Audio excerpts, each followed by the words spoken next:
All right, guys, we got some breaking news that I want to share with you. There's a new report that just came out of an incident that took place last year where an unknown drone fleet, a fleet of drones, not just a single drone, but an entire fleet of drones managed to breach a major U.S. military base, the airspace in Virginia, for 17 straight days, nearly 2 weeks.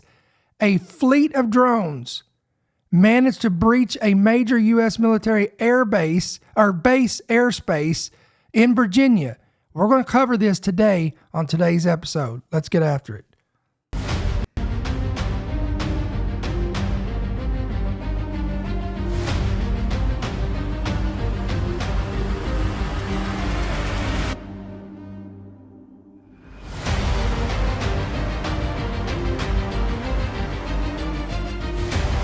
The following program is brought to you by friends and partners of End Time Headlines. All right, guys, what's going on? It is Tuesday, October 15th, 2024. This is End Time Headlines, news and headlines from a prophetic perspective. Of course, I'm your host, Ricky Scaparro, the founder and the voice of End Time Headlines. I want to cover a topic today that I think is very disturbing, to say the least. And I want to show you this screenshot here. This is the article that I'm going to be discussing today. An unknown drone fleet breached U.S. military base airspace in Virginia for 17 straight days. According to this report, mysterious drones swarmed Langley Air Force Base for nearly 2 weeks, and this is just coming out, given to us, to the public, and this took place last year. According to the report, this mysterious fleet of drones entered restricted airspace and swarmed a U.S. military base along the Virginia coast, again, nearly 2 weeks, 17 straight days. And here's the disturbing part. According to the report, it stumped the Pentagon. For several nights in December of 2023, U.S. military personnel reported witnessing a fleet of unknown unmanned aircraft breached restricted airspace over a stretch of land at Langley Air Force Base along Virginia's shore. Guys, I'm very familiar with this air base because when we go visit our family every year in Virginia, we are literally miles from this air base. I have my father-in-law is ex-military, so I'm very familiar with this. And this is why when I read this, I was absolutely shocked by this. The drones would begin to arrive about 45 minutes to an hour after sunset each night. One official reportedly told U.S. Air Force General Mark Kelly, who joined several other officers responsible for the country's most advanced jet fighters, including F-22 Raptors, on a squadron rooftop. Let me say that again. The drones would arrive 45 minutes to an hour after sunset each night. What? How? How is this happening? I need to hear from my ex-military. Where's our veterans at? Who is serving in the military? Maybe you're serving in the military, you're active. I need to hear from you in the chat. I need to hear from you in the comment. How is this possible? There's so many things about this report that has left me very disturbed, to be honest with you. I don't feel secure as an American citizen. Now, I don't put my hope and my safety and my security in the U.S. government or our armed forces. And no offense, guys. I know, again, for you all you ex-military or military, we love you guys. I appreciate you for what you're doing. But again, some trust in horses and some in chariots, but I put my trust in the Lord thy God. Okay, so I hope you don't get offended by that. But this is disturbing. So one thing we can take away from this is these drones breached airspace, not once, not twice, not 3 times, but 17 straight nights in a row. How were they not shot down? I'm just asking the question. And why were they not? Kelly described the first drone he saw as roughly 20 feet long, and it was flying at more than 100 miles an hour. It was in an altitude of roughly 3,000 to 4,000 feet. As many as a dozen or more drones followed, flying across the Chesapeake Bay and then traveling toward Norfolk, Virginia, and through a space overlooking the base for the Navy SEAL Team 6 and Naval Station Norfolk, the world's largest naval port. Let me show you. And again, I'm going to pull up the actual article here. This is what I'm looking at here. So look, this is an aerial view of the Pentagon in Arlington, Virginia. And again, this is disturbing. Over a dozen or more of these drones flew across the Chesapeake Bay and then traveled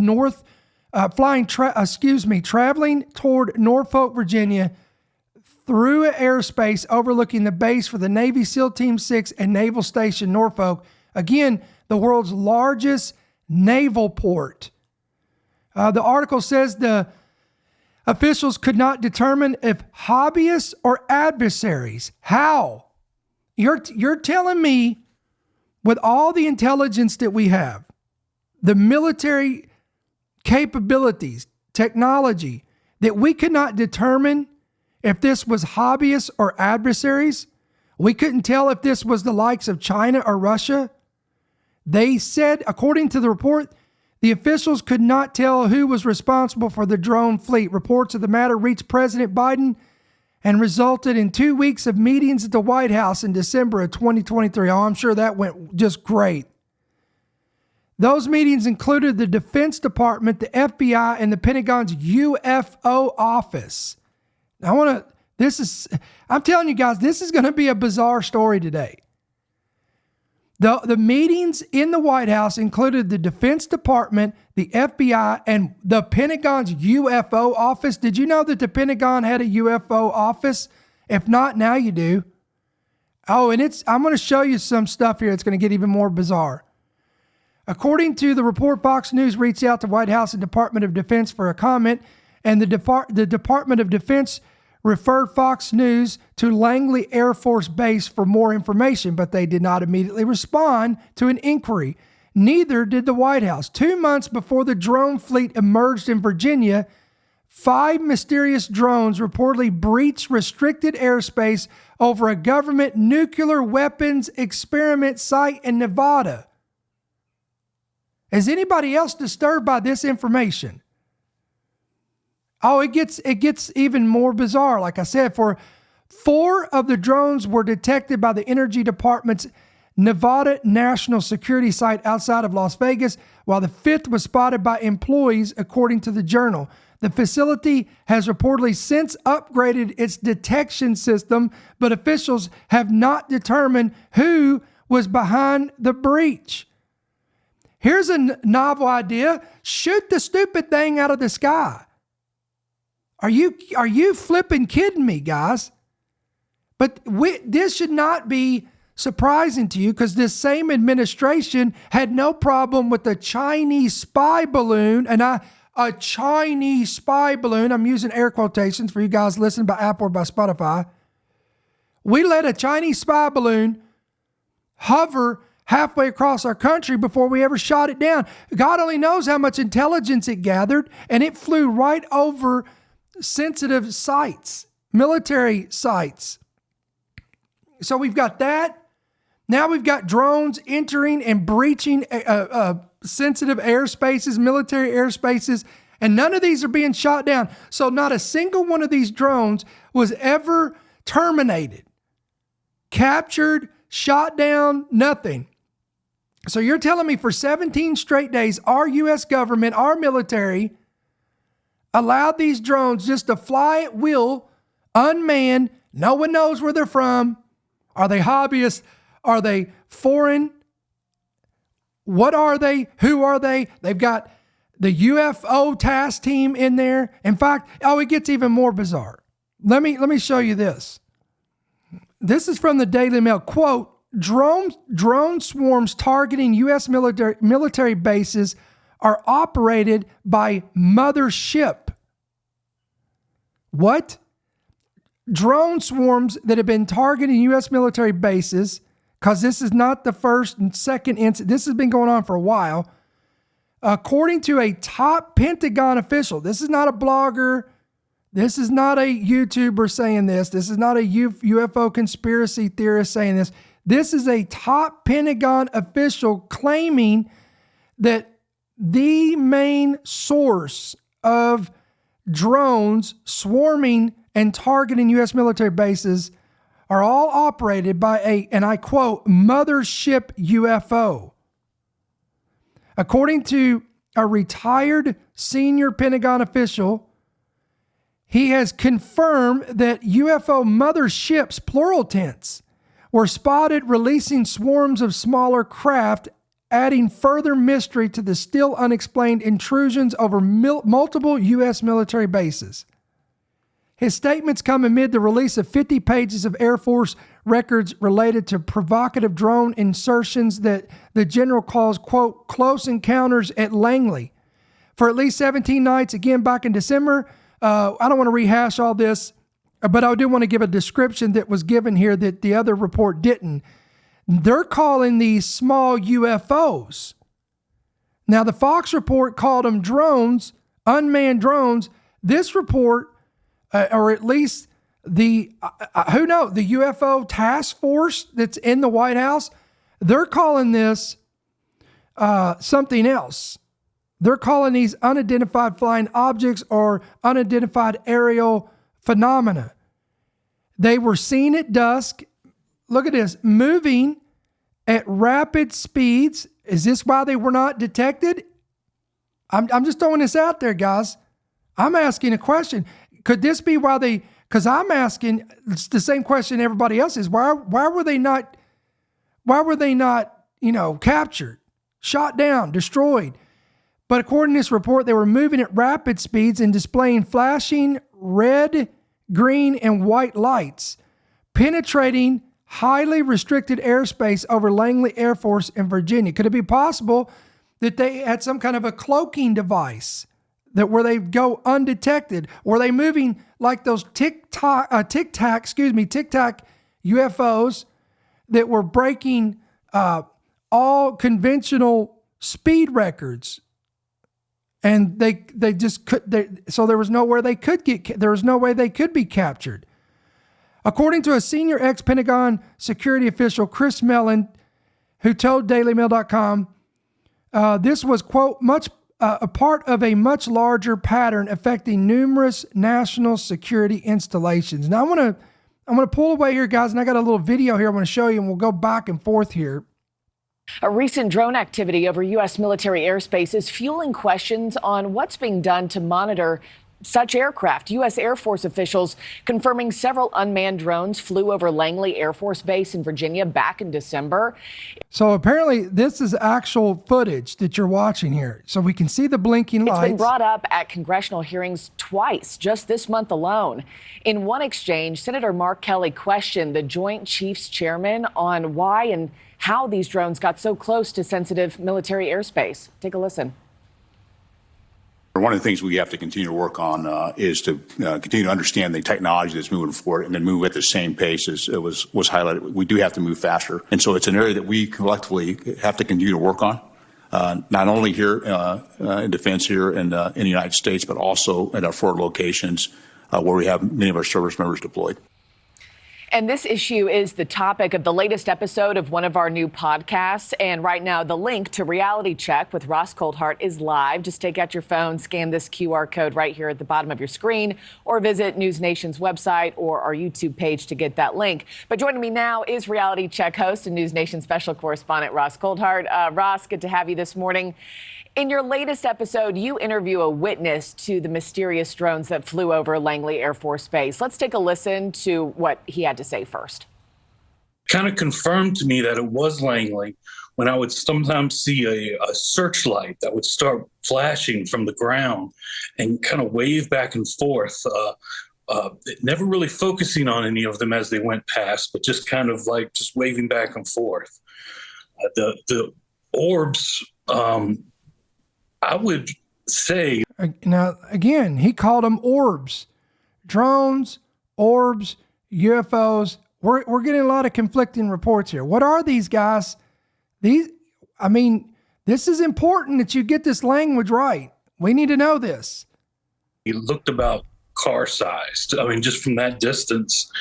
And they kept a very steady pace until they got over that location in which they would start hovering over the base. Well, gee, I wonder what they were doing when they were hovering over the base. Yeah, so Ross, the government says they don't know the origin of these drones, but you see that video. Now, do you believe that? Hit me up in the chat. Let me know in the comment section. But if you're listening by Apple or by Spotify, if you can comment somehow, I need it. Do you actually believe that our government does not know the source of these things? Our intelligence, and if that's truly the case, that is sad. That is a sad testament. Video we played there to the right-hand side of the screen. What's your take on who could be sending drones over U.S. airspace? Well, firstly, good morning, Marky. The word they're using is drones, but there's no evidence that these are what we would call commercial or military drones. Dun, dun, dun. It just got a little bit, it gets weird. I told you this was going to be weird. The witness that I interviewed, Jonathan Butner, he was close enough to see for sure whether there were propeller blades or any kind of propulsion system that was keeping these drones hovering in the air. And as he says, this was car-sized. These were large orange orb objects with no visible means of propulsion. But guys, you can see the flashing light. Even in every UFO, quote unquote UFO video that I've ever seen, that looks legit. That doesn't look like it would be man-made or a jet propulsion system or some kind of operating system. None of them had those blinking lights. The fact that they have blinking lights looks almost, again, like conventional, some conventional made drone, aircraft, whatnot. That's the only thing that's got me thrown off on this. If they're trying to throw this angle here that these are UFO in origin, then me personally, I've never seen this. So this would be a first. And this isn't just happening at Langley Air Force Base. These incidents are happening all across key military installations and particularly nuclear facilities all across the United States. Wow. And I know the Air Force likes to use the euphemism of drones because that offers a palatable possible alternative that it might be a foreign adversary. But there has been no evidence presented of any foreign adversary being able. No evidence has been presented to show that these are a foreign adversary. That's interesting. To deploy drones in what at Langley Air Force Base is one of the most sensitive Air Force bases on the East Coast. This is where we've got F-22 Raptors. This is the forward defense for for Washington, D.C. This is a very, very important military base, and it's quite clear it's not possible to stop these objects from coming into that very, very sensitive military airspace. Yeah. It's not possible to stop these from coming into the airbase. Really? What? Am I hearing that right? Let me rewind that. I want to hear this again. Base, and it's quite clear it's not possible to stop these objects from coming into that very, very sensitive military airspace. Yeah, I know people have floated the idea of this being, sent from China or Russia especially after we saw that Chinese spy balloon just last year. This latest episode also talks about how the Mexican drug cartels are using drones over our southern border. Are drones changing the way American enemies are spying on us? All right, let me go back to this dailymail.com article. Mellon, I want to read this from what Mellon said here. Quote, I make no claims regarding their origin. Perhaps many are Chinese drones. Again, this is what Mellon told dailymail.com. But the brazenness, range, flight duration, reliability, resistance to countermeasures, and indifference to detection are confounding.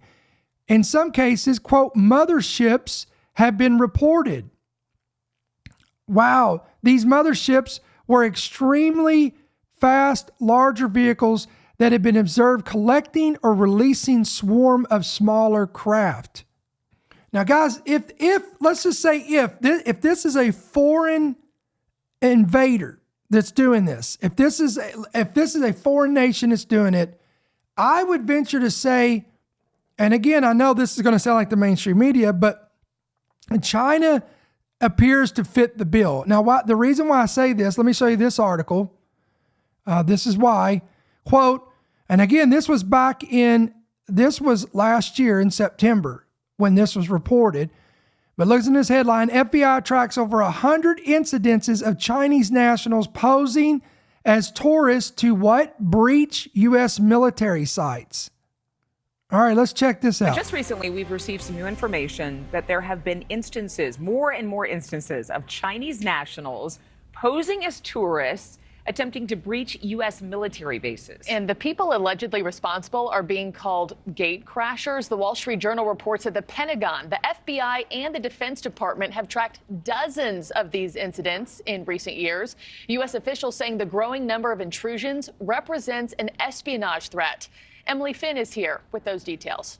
Marky, good morning to you. These alleged spying attempts are spread out across the U.S. They can appear innocent, with some saying they're just lost and following their GPS, but other incidents include drones and attempts to push back. Lost and couldn't find their GPS. Right, sure. Guards. And oftentimes there are no charges because it's difficult to prove anything but trespassing. No charges. Wow. Just like the dude that was at the Trump rally in California that had weapons, showed up, and got charged all kinds of stuff, and then they just released him and let him go. It's just unbelievable. Our country is it's ridiculous. It's a laughing stock at this point, guys. What we're seeing now is a continuing trend and an uptick in these intrusions. According to the Wall Street Journal, the FBI, Department of Defense, and others have been conducting a year-long investigation into so-called gate crashers, Chinese nationals pretending to be tourists who try to access military and other installations. They reviewed at least 100 separate incidents where Chinese nationals were caught attempting to gather information, often using scripted language about being a lost tourist. They're trying to gather some low-level type intelligence, such as taking pictures of aircraft or other equipment and so forth, and perhaps engaging with our men and women in uniform. It's happening all over the U.S., according to the report. In Florida, Chinese scuba divers were caught swimming in dirty water near a government rocket launch site. In New Mexico, the gate crashers attempted to breach a missile launch location. Officials even caught Chinese nationals leaving a tour of the White House, attempting to take photos of Secret Service and communications equipment. What? Wow, hey, keep the borders wide open, guys. What could go wrong, right? It's something that I think we'll see as a continuing threat. Again, low level in terms of their intelligence gathering here, but nonetheless, it's an uptick, and it's something that bears very close watching. Authorities believe the Chinese government is recruiting their own citizens to conduct these spying efforts and test out U.S. security systems. Well, that's not disturbing at all, is it? Here's one particular article. 5 Chinese nationals charged with covering up midnight visit to U.S. military site. U.S. authorities charged 5 nationals with lying and trying to cover their tracks more than a year after they were confronted in the dark near a remote Michigan military site where thousands of people had gathered for summer drills. The 5, who were University of Michigan students at that time, and here it is, were not charged, look at this, for what happened at Camp Grayling in August of 2023. Rather, they are accused of, quote, misleading investigators about the trip and conspiring to clear their phones of photos, according to a criminal filed in federal court. The FBI noted in the 2-state court filing that there have been instances of college students from China taking photos of, quote, vital defense sites in the U.S. So listen to me, guys. This is disturbing on all kinds of levels. One, all the conflicting reports of what exactly these drones, objects, orbs, whatever they are, that's disturbing in itself. Number 2, the fact that they're able to free will breach sensitive military sites with no repercussions. And according to one official here, he said that there's nothing we can do about it. So who knows how many other sites have been breached and still being breached, and sensitive material and sensitive information has been taken, and God only knows what's going on. Friends, the reason why this is disturbing is because, and I'm gonna throw a pitch out there for tonight's message. You don't want to miss tonight. I'm going to talk about why I believe the hedge that God has over our nation has been slowly being lifted and lifted and lifted and lifted. We're going to show you what's causing that hedge to be lifted. And then what does that even look like? What happens when the hedge is lifted? One of the things that happens is, according to Deuteronomy 28, Leviticus 26, when that breach is lowered, when that breach is lifted, however you want to determine that, however you want to define that. Translation, when God's hand of protection is lifted from our nation or a country or a nation. It's not just Israel, but it's any nation that turns from God. One of the things that happens, it allows the enemy to breach that nation. It breaches its defenses. It breaches its security that no longer holds it and sustains it. And the enemy is able to penetrate that nation and bring them into captivity. This is concerning because we don't know what lies ahead in the future. What's going to happen after this election? What's going to happen at the election? Why are all of these over 100 Chinese nationals have already been here? And that's what we know of. Now, so if they're here, are we going to see a real Red Dawn scenario happen in America where the green light's given and sleeper cells from Iran, from China, from Russia, from North Korea, from all of our enemies that are forming an alliance to take down America? Could this be a real scenario that may be in the future for America? We can only hope it's not the case, but we have to be prayed up. We've got to continue to seek the face of God and pray for this nation to come to repentance, turn back to the true and living God, and stop doing things that's causing the hedge to be lifted. And again, I will go in more detail about that in tonight's message at 7 p.m. Central, 8 p.m. Eastern. So listen, endtimeheadlines.org, endtimeheadlines.com. Guys, if you do not have our free app, we want to encourage you to pick it up today. You can grab it at the App Store, the Android store. Pick it up today. Hit yes to push notifications. You'll be ready to go. And guys, don't forget, please hit that like button, hit that subscribe button, hit that bell notification so you can be up to par. And as always, guys, if you'd like to drop in and pray about becoming a monthly partner, you can do that. It's easy to do. You can go electronically through the app or through the main website, or there's a link at the top of this message here on YouTube. There's a link where it says support in big bold letters. It's pinned to the top of the chat. You can click there, or you can give by check or money order, and you can make it out right there on your screen at End Time Headlines, P.O. Box 1391, Monroe, Georgia 30655. We are a partner-supported ministry. Again, the reason why we say that is because we are not a 501c3. I refuse to allow the government to dictate what I can and cannot say, and that's why we're not a 501c3. We do not sell merchandise, no subscription fees. Everything is free. We want to feed the people. We want to bless, inform, and equip the body of Christ. And all we ask is if this ministry blesses you and encourages you and equips you, we give you the opportunity to partner and sow back to us. So guys, we're going to sign off for this afternoon. We'll be right back here tonight, 7 p.m. Central, 8 p.m. Eastern. We'll see you then. Thank you for listening to the End Time Headlines podcast. We pray that you've been blessed and equipped by today's message. For more information about how you can help partner with our ministry, please visit endtimeheadlines.org.